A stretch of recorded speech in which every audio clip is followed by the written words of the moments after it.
more on the forum and China's role at Davos, Einar Tangen joins us from Beijing, a senior fellow at the Taihe Institute and chairman of Asia Narratives. Einar, always enjoy chatting with you. Thanks so much for coming in on your Saturday morning. I want to talk about just the way this opened up with China,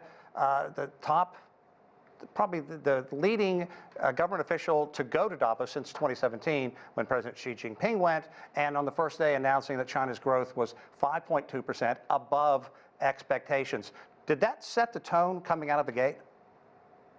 Unfortunately not. It's funny. We're sitting here talking, Sean, about Blinken is running around dealing with conflicts. Wang Yi and Li Chang, who was the premier, are trying to build trade. Unfortunately, his a very, very upbeat speech. If anybody's interested, they should read it. Was not received as well by the Western press. I mean, they saw it as more of a challenge than what he was doing, was he was extending a hand. Unfortunately, it talks to an issue that at some point we're going to have to deal with, which is that Davos is very, very it's a wonderful institution where it's the elites get together and try to think of how to build a better world. But since 2018, the 5 richest men have doubled their net worth, where 60% of the world have lost money. So there's a question about how you deal with this structure. Also, bringing up the issue of all of these elections coming up and the uncertainty that's built around it. His message was trust. Yeah, I think you're talking about the Western media really pounced on the fact, saying China's economy is sluggish right now. They have concerns in housing. They have concerns about how to keep it going. India now has a larger population, growing concerns. It's not unusual for media outside of Asia to jump on something like this, but how does one counter it? Well, I mean, one counters it only with facts. And quite frankly, you start looking at China as an opportunity. It has 400 million middle class right now. It's expected to go to 800 million. It has 200 clustered developments. It's 30% of the world's, manufacturing. And it's not standing still. It continues to go forward. It's deepening its ability to produce at lower prices, something that the U.S. and Europe can grapple with because they have so much inflation. And by inflation, I mean wage inflation on the other side, where you have raises in labor costs, but they're unconnected to productivity, whereas China is pushing ahead on automation, trying to make sure that the its digital abilities are put into its manufacturing. And I want to get back to what Li Chang really went there to talk about, and that's continuing developing ties, trade ties, continuing to open up China, talking about the fact that its car industry, especially the EV, is doing extremely well globally right now.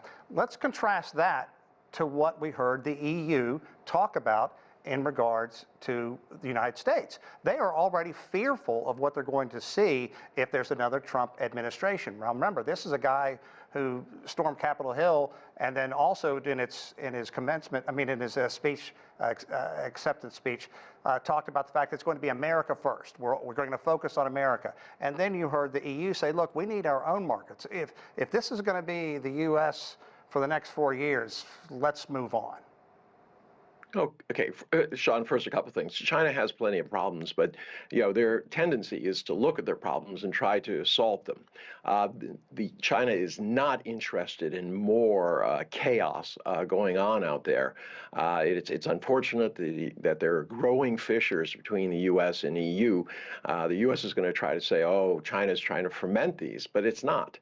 Look at his speech. He talks about trust, where it comes from. First and foremost, he said shared aspirations for a better future for humanity. How can you attack that? In any event, it's unfortunate with all the conflicts that are going on. 2024 has not begun auspiciously, and certainly Lagarde's statement is going to be seen as a gauntlet being thrown down in Washington, and we're going to have less trust rather than more. Yeah, I want to get back to your discussion too about the rich getting richer. The billionaires dramatically increasing their wealth and flying into Davos in their private jets while they rail against climate change, and then looking at the wealth disparity around the world. Look, this is an equation that is going to erupt if it continues.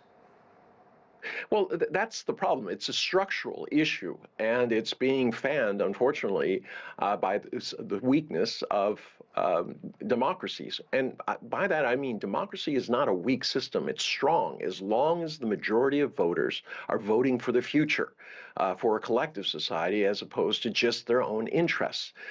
Davos is unfortunately often about good intentions. You had 250 million billionaires who are saying, look, it's time to tax us.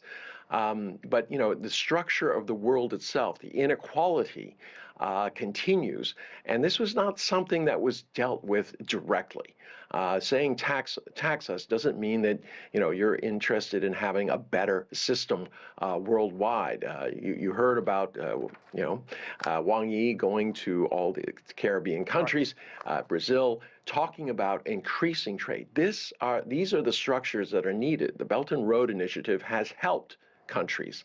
Unfortunately, it's seen as a threat by many in the U.S. who see this as some sort of competition.